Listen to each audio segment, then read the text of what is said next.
Today we're going to take a look at a video from Steven Crowder titled The Truth About Universal Healthcare from a Canadian. This video is almost 10 years old, but since the arguments about healthcare seem to have stayed the same this whole time, I thought it'd be a good idea to take a look at this video. Before we begin, you should know ahead of time that in Crowder's video, he almost entirely relies on anecdotes. There are only a few points of actual data presented near the end, and even these are misleading. In rebutting this video, I will first respond to Crowder's anecdotes with opposing anecdotes. Then at the end, I will show you the actual data on how well various healthcare systems work, and spoiler alert, the data does not agree with Crowder. Finally, just remember that this video says that it's the truth about universal healthcare, not Canadian healthcare, and you'll see why that's important in a bit. Also, this video was released right around the whole Obamacare debate, and Crowder directly refers to Obamacare and Obama several times in the video. Now, Obamacare has passed since this video came out, but the US healthcare system is still a mess. So it's important that you know for the sake of this video that Obamacare is not universal healthcare. Not even close. So, with that in mind, let's take a look at the truth about universal healthcare from a Canadian. Socialized healthcare. Isn't it about time that we get on board? People have been praising that system for years. So I decided to put it to the test. No, really, I went to Canada. Oh, Canada. The land of strong beer, funny accents, the slightly larger Cadbury egg, and free drugs. At least that's how the American media would tell it. Heck, even our own president wants to move us in that direction. As president, I will sign a universal health care plan into law by the end of my first term in office. This did not happen, in case you don't know. Which is why I've decided to go through the socialized Canadian healthcare system with a couple of my favorite Canadians to show you exactly what it's really like. Crowder spends a minute or two introducing his Canadian friends and tells us how he's going to test this system. Now, it's important to know that this was all done guerrilla style. Unlike other filmmakers armed with full crews and scripts, we wanted to get true, authentic reactions and show you folks what it's really like to get treatment in a socialized healthcare system. All right, first things first, we wanted to head down to the local clinic and see what kind of treatment we'd get there.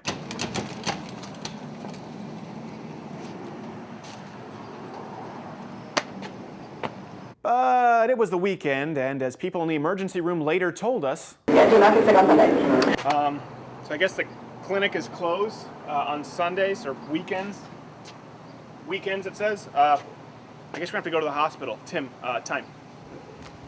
So the clinic is closed, and Crowder tries to play off this fact to suggest that Canadian clinics are unavailable or closed on weekends because the system is socialized, with a lady at the emergency room ominously warning not to get sick on Sundays. Sounds bad, right? Well, except they say in the video that they got the emergency room clip on the same day, so clearly healthcare is still available on weekends at hospitals, and more importantly, does Crowder think that clinics in America with private healthcare are open 24/7? I did a search of some clinics in the Los Angeles County and look what I found. This is the Edward R. Roybal Clinic in East Los Angeles, and as you can see, it closes every day at 5 p.m. and is closed on Sundays. Don't get sick on Sundays! This is the Dollarhide Health Center, and it closes after 4:30 p.m. and is closed on weekends. Don't get sick in the afternoon or on weekends. This is the Glendale Health Center. It is also closed after 4:30 p.m. and the weekends. Don't get sick in the afternoon or on weekends. Also, while the clinic that Crowder visited was closed on weekends, like many American clinics are, the hospitals are open 24/7. Based on the video, it appears that they visited the Clinique Médicale Urgence Saint-Hubert. Pardon my French. So I got the address from its website and looked up nearby hospitals. Using Google Maps, I found that there is a hospital 10 minutes away from the clinic that they visited. So clearly it's not like you're screwed if you quote-unquote get sick on Sunday. In fact, the very next thing that Crowder does is go right to a hospital. So why did they make it a point to talk about how one clinic is closed on weekends? Could it be that Crowder is a dishonest tool who misrepresents reality to support his views? That was a rhetorical question. The answer is yes. Next, Crowder and his crew go into a hospital waiting room and tell someone at the entrance that their situation is not super urgent, and he makes a point to mention again that the clinics are closed. They're told to take a number, and they ask someone off camera how long they can expect to wait. They're told that the wait could be between 2 and 10 hours. When they do get to see a nurse, we aren't told how long they had to wait. English. What's the problem? I hurt my wrist skateboarding. Can you move it? Yeah, but I get numbness just to make sure that nothing is wrong. Nothing is serious. That's all. You want to make sure you have to wait your turn. Yeah, no, I'm not a doctor. I'm just taking all the... Sure, yeah. Your relative in? I'm his partner. So a lot of waiting today. So which days are usually the shortest or the longest days for waits here? No day. No? All day night. All day and night. It's always long? Yeah. Yeah. Can I have one of those gloves? No. No? Just I want to do no? Can I have a glove? For the rooster head, you know what I mean, where you blow it through your nose? No. Okay. So no glove. No glove. Finally, they leave the hospital saying that they waited for at least 4 hours. Crowder says that there was a person who waited for 5 hours for a treatment for a broken clavicle, and there was a person who waited 9 hours for penicillin. He says that they'll give the clinic a shot tomorrow. So normally this would be the point where I would respond to his points, but Crowder spends nearly the rest of his video hammering away on wait times, so let's see everything else that Crowder has before I respond in full, lest I be accused of misrepresenting him. Granted, emergency rooms can always be really tough to deal with, but what if a Canadian wanted to get something simple done, like a blood test? Well, it just so turns out that John wanted to do just that. He wanted to test his cholesterol levels, but doesn't have a family doctor. We went to the local clinic to find out what he needed to do. So they go to the clinic and they wait some more. Until finally, we were able to see the nurse. At least this time she was friendly. So why you come here today? I was looking to get a blood test. No, don't do it. Don't do it here. No. I can't get a blood test here? No, if you're sick, maybe we can see if we need that, but no for see for... Well, he doesn't need a blood test here. He needs to get a slip. Yeah, can I get a blood test? At the CLSC. Okay. And he doesn't have a family doctor. Okay, because if we ask the blood test here, the doctor that prescribe blood test need to make un suivi. C'est quoi un suivi? Yes, Need you need to be your patient. Okay? Right, but it's hard to get a family doctor yes, and he doesn't have one. But the only thing that you can do is just call the phone number. No? I did. Okay, and just ask all the clinic if they have family doctor and give your name to the list that they have. I did that like 3 months ago. Yes, but maybe it's like 2-3 years. 3 years to get a doctor? But you're young, so you have the time. Normally they don't have problem at your age. They suggested I get a family doctor, but that's what I was calling for. And yes, now you need to wait. So, or you go in the clinic privé. Okay. Is there one near here? Yes. That's where you have to pay? Yes, it's 900 cost for you have a health checkup, okay? Okay. And with that... $900? Yes, 900. Wait, did she just recommend what I think she did? Paying for better health care? What if I went right now to a CLSC and I couldn't just wait? I'm not sure. No? I'm not sure because the doctor that they have there, they have the patient that they need, so... They don't want any more patients? You can try, but I don't, and you live where? Greenfield Park. You live in Park? Yeah. So where do you see, let's see, Boisau? There's one in St. Lambert. Okay. Yeah. You can try, but I'm not sure that they do. Okay? Okay. So from what I can tell, what happened is that they don't perform blood tests at this clinic, but they could get a doctor at the clinic to write a recommendation for a blood test and then come back to see the doctor for a follow-up. Okay, because if we ask the blood test here, the doctor that prescribe blood test need to make un suivi. C'est quoi un suivi? Yes, Need you need to be your patient. Okay? I'm guessing the follow-up is to go over the results of the blood test with the doctor so the doctor can take further action if something comes up in the blood test. The alternative is just getting a recommendation for a blood test from a family doctor. Now, Crowder's friend said he didn't have a family doctor, which is strange for someone who supposedly lives in Canada, but if Crowder's friend John really wanted the blood test now, he could have taken the follow-up option the nurse offered, but he didn't. And I think this is where you can see that they're deliberately trying to lead the video where they want it to go.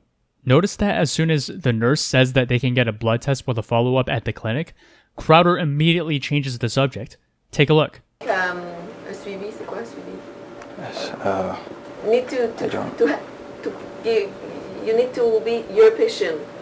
Okay? Right, but it's hard to get a family doctor and he Yes, doesn't I have know. one. From what I can see, it looks like they could have gotten a blood test at the clinic right then and there, but just didn't. Does Crowder's friend actually want a blood test, or are they just trying to portray the Canadian healthcare system as horribly as possible? You be the judge. Well, you heard her. We didn't want to wait 2 to 3 years to see a family doctor, So we decided to take our chances at the CLSC. Who knows? Maybe some Canadians get lucky, right? Okay, to see a doctor here is between 9 and 12. Friday that we are closed. Okay. Yeah, it's always Monday to Friday. Oh, skunked again. Looks like we'd have to wait another day. Crowder again tries to present the fact that some clinics are closed on weekends to attack Canadian healthcare, but I'll just refer you back to the American clinics that I presented earlier that are also closed on weekends.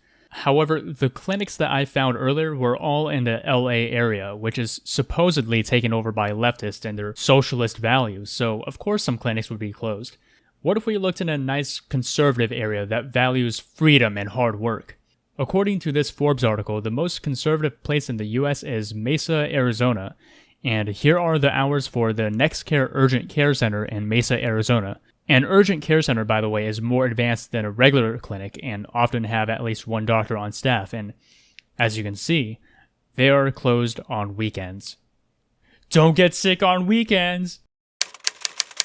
So we managed to fit it in within their ridiculous hours, only to be told... So you haven't had any doctors here for... 3 years ago, Longueuil, Candiac, Brossard, St. Hubert, none. Why? Ask the government. It's the government? No doctors, what, they don't pay, it's not enough money here? I Or? don't know, but if you have cash someday, you will have a doctor. We're going this way. Some days if you have cash. That's it. Oh, well, I appreciate your honesty. Because we went to the clinic and I waited and I saw the doctor there and she said, Well, you see a doctor here. yeah, Yeah, or see a family doctor. So what Crowder's friend did right here was lie. First of all, they didn't see a doctor at the clinic, she was a nurse, so she couldn't have officially sent them anywhere. Second, even if she could, she did not send them here. She was very deliberate with telling them that she wasn't sure if they could get what they needed just by going to the CLSC. What if I went right now to a CLSC and I couldn't just wait? I'm not sure. No? I'm not sure because the doctor that they have there, they have the patient that they need. So They don't want any more patients? you can try, but I don't. And you live where? Greenfield Park. You live in Park? Yeah. So where do you still see? What's out? There's one in St. Lambert. Okay. Yeah. You can try, but I'm not sure that they do. Okay. So I actually spent a little time here trying to figure out why they were having that conversation. Why is the lady at the desk talking to them about doctor availability when they just wanted a blood test? That's until I did some research on the CLSC that they went to. From this frame, it looks like they went to the CLSC Samuel de Champlain. And I found this website about blood tests for this CLSC. And it says here at the top, for a blood test or any other sample, simply go to one of our 2 CLSCs, which includes the one that Crowder went to, and bring with you your doctor's request for analysis and your health insurance card. So here's what I think happened. The reason why the lady at the desk was telling them that they had no doctors at the CLSC was because they needed a recommendation from a doctor to get a blood sample. And since they just walked in without one, the lady had to explain that they couldn't get a blood test. And it couldn't get a recommendation from the CLSC either because they don't have doctors present there to give the recommendation. So Crowder and his crew just ignored the rules of the system and then complained when the system didn't work for them. Well, I'm sorry, Crowder, but you can't just ignore how the system works and then call it inefficient because it doesn't work when you don't follow the rules. You might not like the rules, but to truly see if a system is efficient or not, you have to test it in a way that it's supposed to be tested. Okay, so the first half of Crowder's video was essentially him and his friends deliberately constructing one long anecdote about the horrors of the Canadian healthcare system. Now, Crowder begins to interview people to ask them about bad experiences that they've had with the Canadian healthcare system.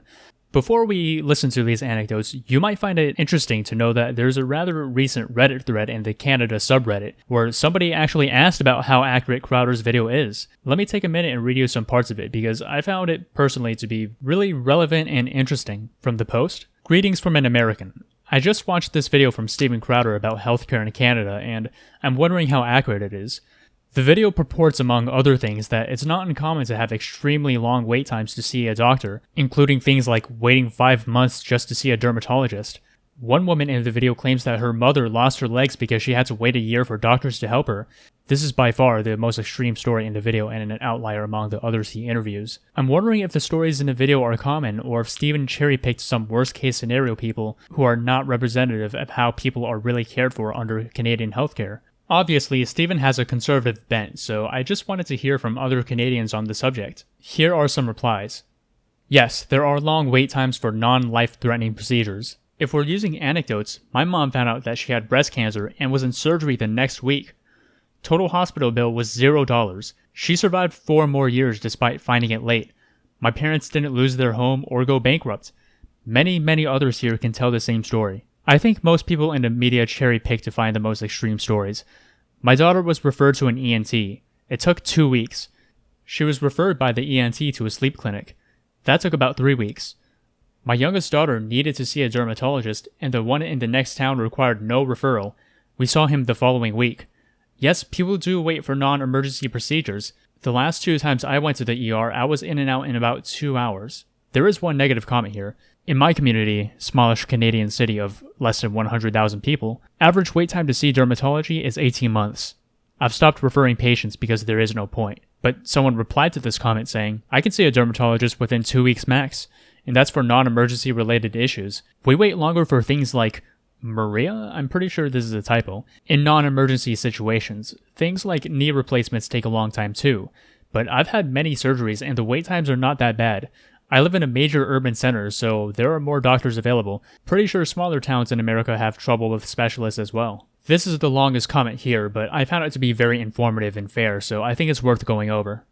About Steven's video, yes, it's representative about Quebec's healthcare. I now live in British Columbia and I haven't had any issues, so I would say it depends. I'll tell you some anecdotes that I had and you can judge by yourself. When I was living in Quebec, me and my wife had the misfortune to go to the emergency room. The first time my wife had a pain in her abdomen and we waited several hours. Don't remember how long. After that, they accepted her and gave her some morphine for the pain, and while she waited to have some tests at the end, nothing showed up and we left the next day without knowing what the problem was. Later that year, we went on vacations to Mexico and we took the opportunity to go to a private doctor there. In 2 days, we got tests and got a diagnostic about colitis. They told her to avoid irritants plus some medication, and since then she's never had this issue. On a different occasion, I went again to the emergency room because I was having a fever. Was around the time of swine flu, so I went to be checked out. After waiting 2 hours, I didn't wait any longer, so I left. We went again to Mexico, and in 2 days, I got the issue diagnosed with gallbladder stones, and the doctor recommended the removal. I haven't had any problem, and I haven't removed yet. In other occasions, we went to the medical clinic, Quebec. We waited a couple of hours and got checked and prescribed what we needed without problems. Once my manager at work needed a hip replacement, not life-threatening. He waited for 6 months, I think. When we went to a medical clinic to have an MRI, they offered the same surgery for 15,000 Canadian dollars, done in the following week. He waited the 6 months. Now, to be reasonable, our situations were not life-threatening, and that's why we were left waiting. But when you don't know what's your problem, and normally you want the pain to go away, is when you get pissed off for waiting so long. The brother of a friend was diagnosed with cancer. He got on the top of the waiting list and got the treatment he needed without cost pretty quickly. On another occasion, a colleague had a heart attack at work. He got rushed to ER and his life was saved. After a week, he left the hospital without a bill, and he didn't pay a thing. Because of that, I'm happy that we have this not-so-perfect system. I'm happy to pay my taxes knowing that other people that need healthcare can get it, and that they will not be bankrupt for hospitalization. The system is not perfect and can be better. For example, cover basic dentistry, medications, etc. Mind you, most of those things are covered by a private insurance that normally most employers pay as part of benefits. So it depends, and each person will tell you a different story. It's not as great as some people say it is, but also is not that bad, especially if you think that when you need the healthcare is when you are more vulnerable to do anything to cure your family, including getting in huge debt. So these are Reddit comments, and the grammar's not always the best, but I think you do get the point. So right off the bat, we have a decent amount of anecdotes vouching for the Canadian healthcare system, but you know what? I'll go one step further. For every horror story about the Canadian healthcare system that Crowder offers, I'm going to match him and present a horror story about the privatized American healthcare system. Let's go. You know, maybe we were just the odd ones out. I've got a face with a lot of punch appeal, so maybe people might not be likely to give me the best treatment. So we decided to check with other fellow Canadians to see the kind of treatment they'd received. OK, merci beaucoup. Premièrement, c'est quoi votre nom? Diane. Diane, OK, Diane. Et c'est quoi votre histoire ici avec votre mère? Je comprends qu'elle avait des problèmes avec sa jambe. Elle avait des problèmes au cœur, elle avait la jambe bloquée à droite. Okay. Ils ont passé par la gauche pour la débloquer, mais ils ont bloqué la gauche aussi. Fait qu'ils ont été obligés de couper les deux jambes. Les deux jambes. Les deux jambes. Donc maintenant, elle n'a plus de jambes. Non. Non, je sais pas, c'est pas une erreur. Elle aurait dû être opérée il y a 1 an, mais ça n'a pas été fait. Il a entendu, fait que n'a plus. Ça a pris 1 an pour eux. Ça a pris 1 an avant qu'il l'opère. Wow. Fait que il y a 1 an, peut-être qu'elle aurait une jambe en moins, peut-être, mais pas 2. Wow.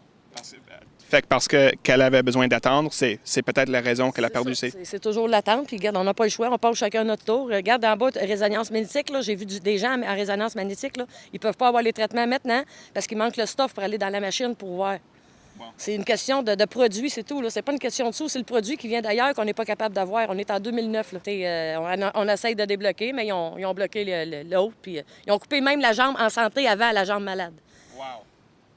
Avant la jambe santé. Oui, avant la jambe malade. C'est vraiment... C'est comme ça, puis je pense qu'on n'est pas... Je suis pas tout seul dans ce cas-là.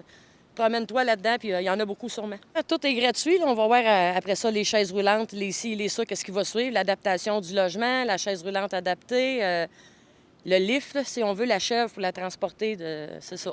It's a terrible thing that her mom lost her legs, and of course, I think the system should be improved in whatever ways are necessary to make sure that doesn't happen again. However, at least her mother is still alive and not bankrupt. As promised, here's a story about the horrors of privatized healthcare. Just a really quick content warning, I'm about to discuss some stories that include details about cancer and death. So if this is something that you're not comfortable with listening to right now, maybe skip ahead a bit. A man named Giovanni Gonzalez sued his former employer Wells Fargo in 2012 because he alleges that he was fired so Wells Fargo wouldn't have to cover cancer treatment for his 6-year-old daughter. You see, before he was fired, Wells Fargo and their health insurer began asking Gonzalez's wife about their daughter, and specifically asked how much their daughter's treatment was going to cost. 3 days before their daughter was going to get cancer surgery, Wells Fargo fired Mr. Gonzalez, and the surgery was canceled because they no longer had health insurance. Now, you may be asking, but why was this man fired? How do we know that Wells Fargo fired him because they didn't want to pay for his daughter's treatment and instead fired him for some other legitimate reason? Well, check this out. The reason that Wells Fargo gave for firing him was that he falsified his timesheets. But here's what really happened. Mr. Gonzalez began working remotely during his daughter's cancer treatment so he could be with her. And as a result, his working hours were input for him by his supervisor. His supervisor told him to provide the best recollection of his working hours, and his supervisor input the time for him. I think it's also worth adding that a sympathetic manager told Mr. Gonzalez beforehand that the bank was looking for reasons to get rid of him after he started working remotely. So at this point, I think it's pretty clear that there's some malice going on and that Mr. Gonzalez was not fired for legitimate reasons, but it's not just me and other bleeding heart leftists who think this, it's also the courts. Here's an excerpt from the lawsuit Gonzalez versus Wells Fargo Bank. The fact that the bank terminated him a few days before his scheduled departure for New York is reasonably susceptible to the inference that the decision to discharge him was motivated by an unfounded assumption regarding his need for future leave to care for his disabled child, particularly when read in conjunction with other allegations of the complaint showing 1. The employer's knowledge of the child's serious condition and impending surgery, 2. The employer's history of resistance to Gonzalez's use of intermittent family leave to attend to his child's medical needs, and 3. The employee's past use of intermittent FMLA leave. Read as a whole, the court finds these allegations sufficient to state a plausible claim for an unfounded assumptions style of associational disability discrimination claim actionable under the ADA or FCRA. In other words, the court thinks that Wells Fargo purposely screwed him over to avoid paying for his daughter's treatment. Now, how does this story end?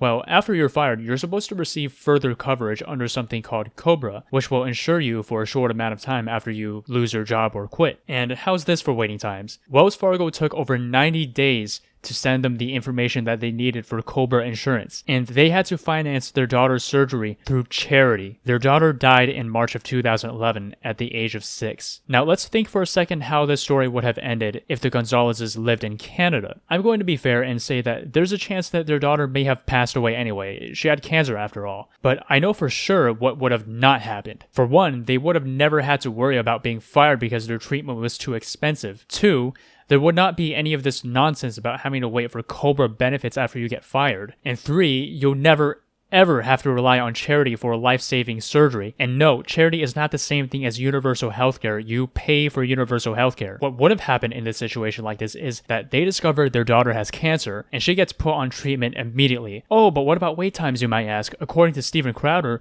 people have to wait years to get basic treatment. Wouldn't that poor daughter just be put on a wait list so long she'll die while waiting? Well, no, because this is what Crowder isn't telling you. Yes, there are long wait times for a lot of services, but what Crowder won't tell you is that the time you wait depends on how urgent your situation is. Here's a chart from a Fraser Institute study that shows how many weeks it takes to get from a general practitioner to a specialist to treatment. And yes, the wait times can be rather long, but take a look at these very tiny wait times down here. These two right here, radiation oncology and medical oncology. As you can see, these take about 4 weeks or 3 weeks on average to get from GP referral to specialist treatment. And what is oncology? In case you don't know, oncology is cancer treatment. So in Canada, this poor family would have gotten their needed surgery and they wouldn't have to wait for 90 days for insurance. Well, that was intense.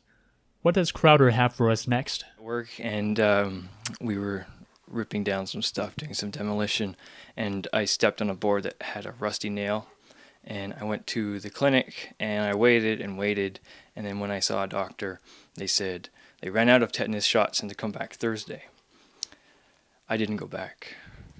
What day was it when you actually went in? That was Monday. Did they know that you had stepped on a rusty nail? Yeah, I told them I stepped on a rusty nail, and I guess that didn't matter. Maybe I should have sat on it or something to get their attention. I don't know what I could have done. I have no idea.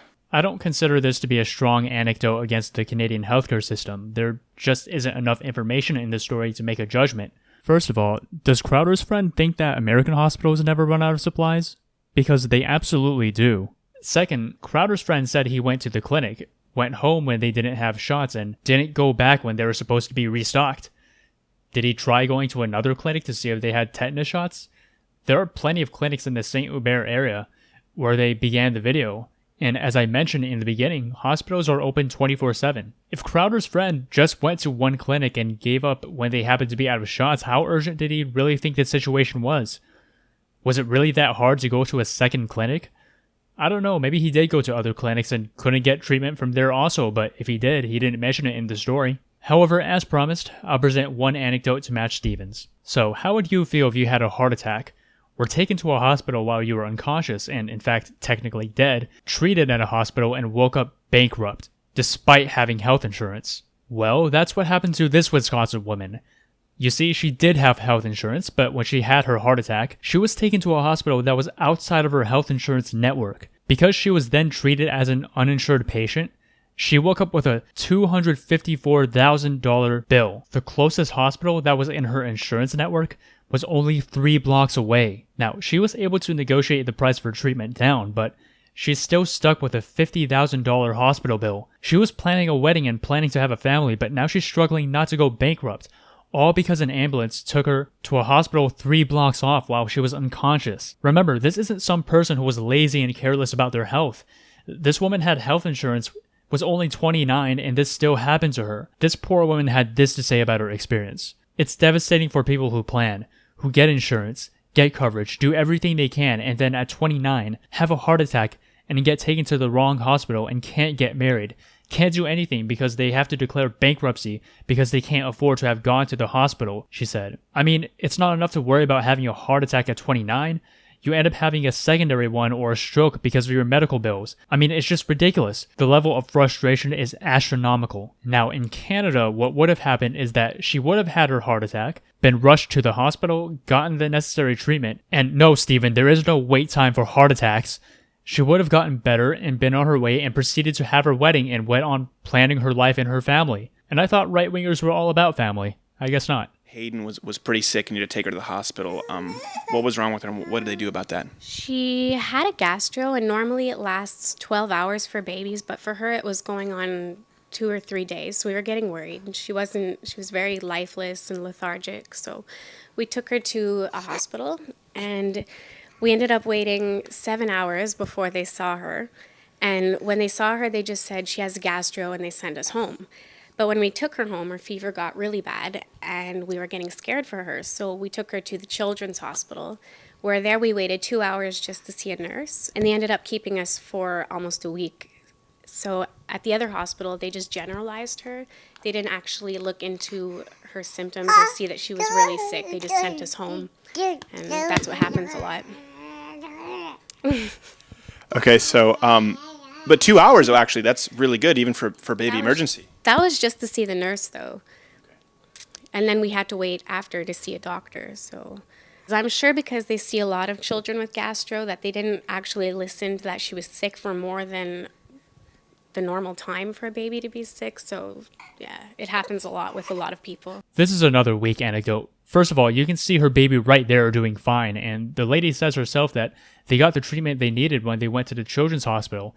And other than the long wait times, this story isn't really a story about the system itself. It's a story about the doctors that they saw not listening carefully enough and assuming her baby had a more common and less serious problem. And let me tell you, doctors not listening closely enough is not just a problem with Canadian doctors. A quick Google search on how to get your doctor to listen to you shows that this is a common issue people run into. How to talk to your doctor will listen from US News, so it seems this is an American problem too. How do you get your doctor to listen to you from health.com. Talking to your doctor and how to make yourself heard from webmd.com. And listen, how to get your doctor to take you seriously. Anyway, here's your promised anecdote. Now, back in the Obamacare days, we heard a lot of concern from conservatives about death panels, so let's see how they feel about this story. Meet Levi Ross. He was only 18 when he was diagnosed with a rare and aggressive form of cancer. I was kind of lost, a little bit in shock, I think. Just like, wow, this is happening to me. Now, his doctors advised him to get out-of-state treatment for his cancer, but here's the problem. Ross lives in Kansas, where the state insurance is provided by a for-profit insurance system called CanCare. So, of course, Ross applied to get out-of-state coverage, as his doctors ordered, but CanCare didn't reply for weeks, and when they did reply, they rejected his claim. Meanwhile, his spinal cancer had spread to his lungs, and the tumor had doubled in size. Finally, St. Jude's Children's Hospital offered to perform the surgery for free. When he had the surgery, his tumor had tripled in size. The doctor said he only had 1 week to live. Now, can you imagine waiting for a month, not knowing if every day might be your last, while some corporation decides whether or not saving your life will be profitable? Well, that's the system we have. Sure, waiting times suck, but I think we can all agree that it's preferable to this. I mean, do you realize what happened in the story? This teenager waited for almost a month, while a for-profit corporation literally calculated whether or not his life was worth saving, decided that it wasn't, and left him to die to protect their bottom line. Well, Stephen, there's your wait time for you. There's your death panel. We first told you about Levi Ross last month after he waited several weeks for his Kansas Medicaid to finally deny the surgery that his doctors had recommended out of state. New at 10, KBC 9's Brian Johnson has some good news tonight. When I last spoke with Levi, he was here at Children's Mercy waiting on CanCare to determine where he could have his surgery. Then St. Jude's stepped forward offering its services for free, and Levi says that made a life-saving decision. There's no way if I stayed in Kansas that I would have stayed alive. 18-year-old Levi Ross credits every breath he now has to his St. Jude's medical team in Memphis, Tennessee. He says by the time he had surgery, his tumor had tripled in size and was squeezing his spinal cord. He says his doctors told him if he had waited 1 more week, he would not be alive. Okay, we got one more anecdote from Crowder. See sometimes a specialist, a dermatologist. What's that like? Well, basically, you would wait anywhere from 5 to 7 months, and it takes maybe maximum of 3 or 4 minutes to get diagnosed and get your prescription. And if that doesn't work, which in my case I just went to clear up my skin, and it didn't work, so I have to go get something else. But it takes so long that it's kind of discouraging to make an appointment, so I just end up not making one at all. I would have to make one right away as soon as I saw that it wasn't working, but sometimes you don't know if it's working or not until later on, so it could take a good year and a half to actually get the right kind of medicine for what you're needing. So it took months for Crowder's friend to get skin medication. Okay, well, again, it sucks that he had to wait so long, and sure, the Canadian healthcare system could be improved by quite a bit. I'm not here to tell you the system is perfect, but again, this is hardly a life or death situation, and I will address the wait times in a second because Crowder will bring it up again. For now, let me leave you with this final anecdote from me. This is the story of a man named Geoffrey Rush. After having a lot of difficulty breathing, he got an MRI that found 20 tumors in his brain. 2 days later, a large tumor in his lungs, and more tumors in his liver and bones were found. He was given emergency treatment where half a liter of fluid was removed from his lungs.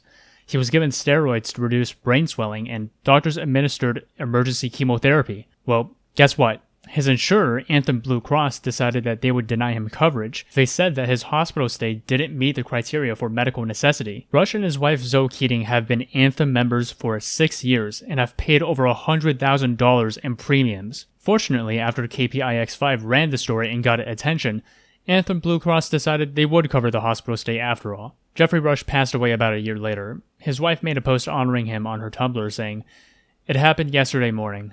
Jeff Rush, my beloved husband, father of my son, my best friend, he left this world. Thanks for sharing the last 17 years with me. I always love you." So it looks like Rush got to live one more year with his family after being diagnosed with cancer, but just think about what would have happened if KPIX5 didn't run this story. If there was no one there to put that kind of pressure on their insurance provider. Rush and his wife already paid over $100,000 to their insurance company, and when they needed help, the company left them for dead because, again, as we also saw in the last story, in a for-profit insurance system, you can be deemed not worth saving. Even if you do everything right and pay a lot of money for insurance, they can abandon you as soon as you become too expensive. Is that the kind of system that you want? Okay, sorry this has gotten so heavy, but we're about to get back to Crowder, and this is where Crowder actually gets to presenting statistics and numbers. So, from this point on, to make my points, I will be referring to a very extensive and international survey conducted by the Canadian Institute for Health Information and their Commonwealth Fund Survey for 2016. This survey includes all sorts of data about the healthcare systems of 11 different countries, including Canada and the US, on topics such as how citizens feel about their healthcare, how long they have to wait for healthcare, whether or not they can afford healthcare, and the quality of their healthcare. Now, this data comes packaged in the form of a spreadsheet that's pretty hard to read, so for this video I went ahead and made some handy charts to allow us to quickly assess the data. You can download the data sheet for yourself with a link in the description, so you can make sure I'm not altering the data in any way. Let's see what Crowder's got. And there are millions of other stories like these out there. Consider that the average wait time to see a specialist in Canada is 17.3 weeks, and that as of 2008, over 2.8% of the country's population are on waiting lists to receive special treatment, and there are bound to be a few unhappy campers. A few happy campers, eh? Says who? Says you? Luckily, the Commonwealth survey here asks citizens exactly how they feel about their country's healthcare. Question 1.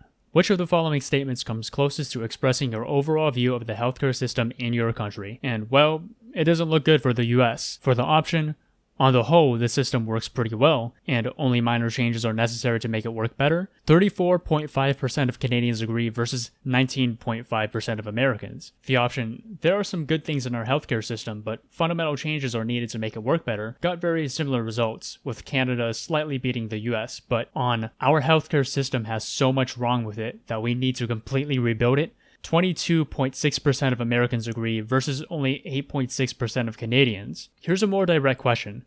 How would you rate the overall quality of medical care in the country? From excellent, very good, fair, to poor, and the responses are interesting. Canada leads in excellent, blows the US out of the water in very good, pretty much matches the US in good with the US being a little ahead. America leads in fair, and totally leads in poor. So I think it's fair to say that there are a few more than just a few happy campers, and it should maybe tell you something about how honestly Crowder is presenting this issue. But enough about opinions, let's finally get to these wait times that Steven keeps harping away on. Now, let me remind you that Crowder's video is called The Truth About Universal Healthcare, not the truth about Canadian healthcare. So Crowder may have a point about Canada's long wait times, but in order to take down universal healthcare, you need to show that it's doing horribly in every country which is implemented in, not just Canada. So let's see how universal healthcare is doing across the world, not just Canada. So let's compare wait times. This is how long people had to wait for an appointment with a specialist after being advised to do so. Here are the percentages of people who waited less than 4 weeks, where higher is better. As you can see, the US is definitely up there, and Canada really doesn't do too well, but if you look, France, Germany, the Netherlands, and Switzerland all have universal healthcare like Canada, so clearly a US-style privatized system is not necessary to get short wait times. However, I will admit that overall it's not the best showing for universal healthcare versus the US healthcare system, so why am I showing you this? Well, first of all, because I'm honest, and more importantly, because you need to know that most of these wait times are for medical issues that can afford to wait. Let's refer back to that Fraser Institute study that I showed you earlier. So again, take a look at the wait times for treatment after a GP referral to specialist to treatment. As you can see, compared to most other types of treatment, the fastest types of treatment are for cancer treatments, elective heart surgery, as in non-emergency heart treatments, and general surgery. However, there's another chart from the study that we haven't seen yet. This is the wait time to get treatment after seeing a specialist. The numbers are mostly the same, but there's an added category of treatment. Do you see it? See here?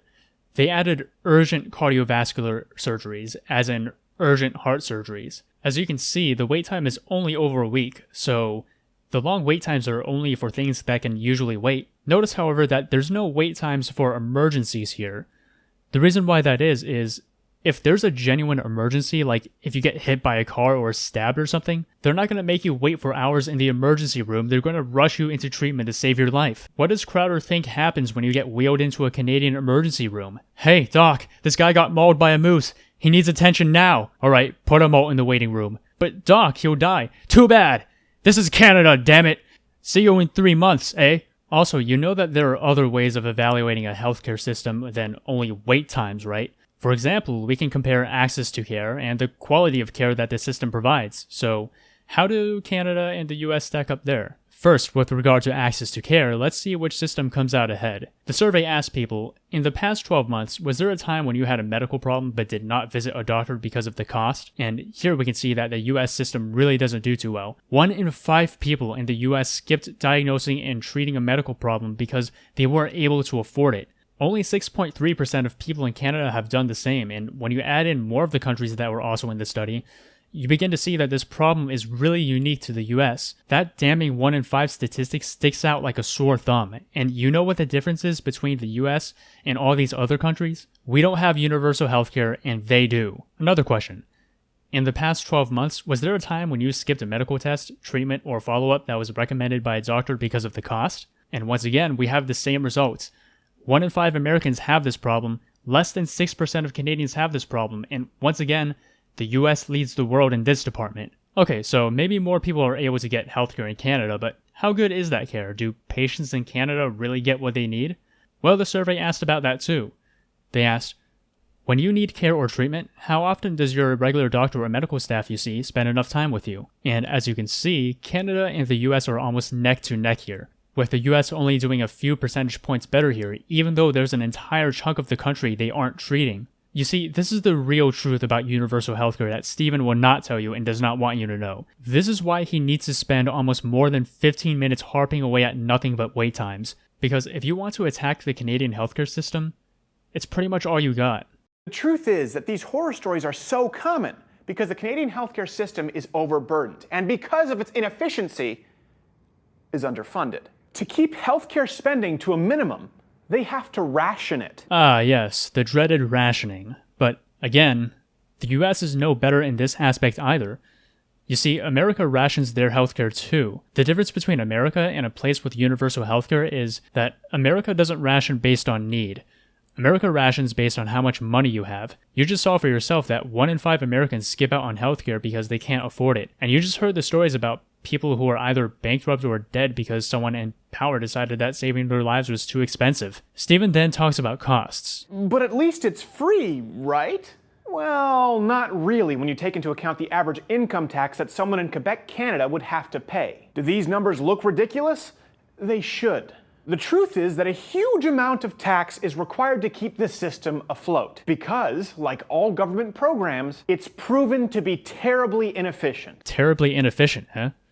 Well, luckily we have data on that very question. Using data from the World Bank, the IMF, and the World Health Organization, and the Hong Kong Department of Health, Bloomberg made a list, ranking the world's healthcare systems based on efficiency. From Bloomberg, each country was ranked on 3 criteria: life expectancy, relative per capita cost of healthcare, and absolute per capita cost of healthcare. So how does Canada's supposedly inefficient system rank?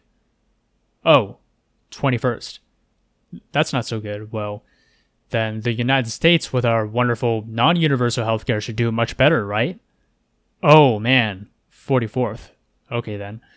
Well, I mean, it's behind Venezuela for God's sake. Now, take a look at how much Canada spends on their healthcare versus how much America spends. You see, Canada doesn't have to have long wait times, but they choose to carefully manage their supply of healthcare, and this is one way they keep their costs down. Could it be improved?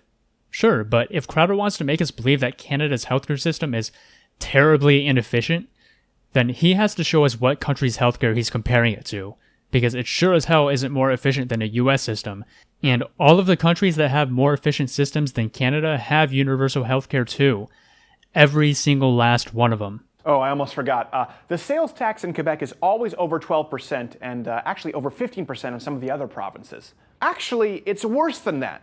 Let me show you how it works. See, in Canada, there's the federal GST, which right now has been thankfully reduced to 5%. Then each province adds their own provincial tax, like the Quebec QST, which is a little under 8% here. The problem is that the provincial tax is only added on top of the goods or services after the 5% GST has been totaled. So you're essentially taxed on tax. Taxed on paying taxes? What? Really? Let me just take a moment to remind you that this guy thinks he's a comedian. Moving on. Well, I guess it's not really fair to just look at numbers and statistics. Because as everybody knows, socialism creates a safety net that allows for poor people to have a higher quality of living in all other areas of life. Right? How much is a sub in the States? $5 a foot long. See, you know the jingle. I thought it was 6. Varies. So what would the theme song be here? $8.99 foot long. Plus tax. High tax.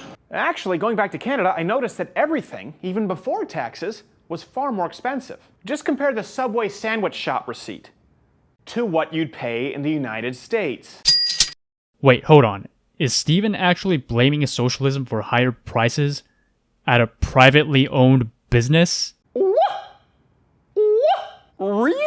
Getting serious, let's talk about these taxes here. Crowder is trying to scare you by showing you bigger prices on Canada's side, but this means nothing without talking about what these taxes are going to pay for. I looked around to compare living costs in Canada versus the US, and I found this article from Investopedia that did just that. Like Crowder said, taxes are higher in Canada, but those taxes pay for a lot of things that you benefit from. Those higher taxes pay for your healthcare and your higher education. According to Investopedia, a bachelor's degree in the US can run from about $37,000 for an average public college to over $160 at prestigious schools such as Harvard. In Canada, and I'll convert from Canadian dollars to US dollars here, the average cost of an undergraduate degree starts at $6,250, and the most expensive undergraduate programs cost about a third of what you'd pay at Harvard. Of course, this article does talk about the higher cost of food and rent in Canada, like Steven mentioned, but in the end, concludes that after all the benefits that you get from your taxes, the overall cost of living might even out to be no more than what it costs to live in America. So, there's that with regards to Crowder's fear-mongering. Then they take some time to celebrate Canada Day. Looks fun. I was actually in Vancouver myself this past New Year's Eve, and it was surprisingly rowdy. Canadians know how to party. And you know what the best part of it was, though? I didn't have to worry about going bankrupt if I got injured. Canada's pretty cool, eh?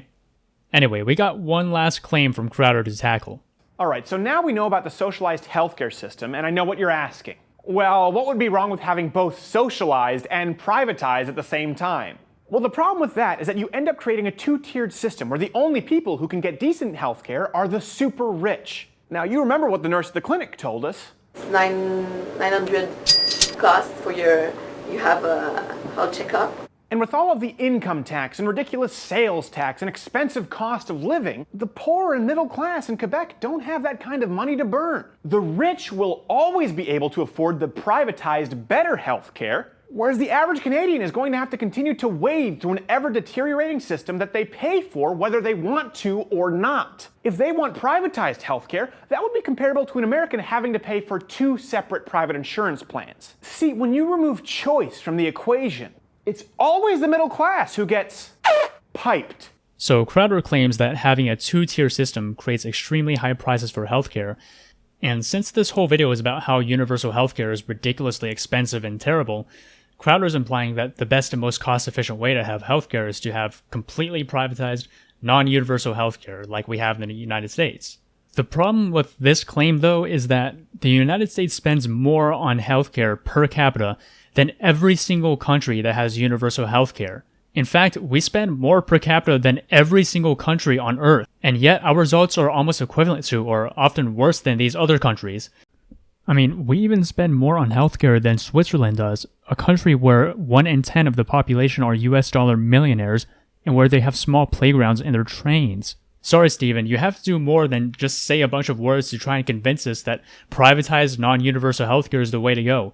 The data does not support what you're trying to sell to your audience. So, for any Crowder fans out there who may have stumbled upon this video and somehow watched through this whole thing, let me commend you for being open to new information, but let me ask you, before you watched this video, did you know that the Canadian wait times are really for things that can afford to wait, and that urgent treatment is given as soon as it's needed? Did you know about Bloomberg's study that found the US healthcare system to be 44th in efficiency and Canada's 21st? Did you know about the studies that found that Canadians overwhelmingly loved their healthcare system more than America's? Did you know that while Canadian taxes may be higher, they pay for so much that the cost of living may even out to be close to American living costs? Did you know that the United States is the only developed country left on Earth that doesn't have universal healthcare? If you didn't, don't feel too bad, because Crowder doesn't touch any of this stuff in his video. His entire video was one long, carefully edited collection of anecdotes where some people had bad experiences, and the only statistics that he provided in the entire 20 minutes of video were some statistics about wait times